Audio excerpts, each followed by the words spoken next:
К другим темам, карты пациентов в больницах республики заполняются в электронном виде. Такая система работает по программе модернизации медицинских учреждений. В данный момент заполнены почти 2 миллиона электронных карт. Внедрение новой технологии позволяет врачам тратить меньше времени на оформление медицинских документов, тем самым улучшается качество обслуживания. На картах врачи указывают результаты лабораторных исследований, прием лекарств, медицинские показатели пациентов и многое другое.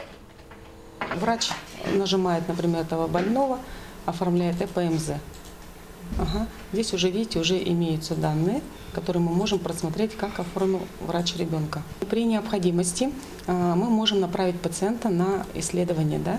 Например, на рентген нужно, да? Отправляем его в рентгенологический кабинет.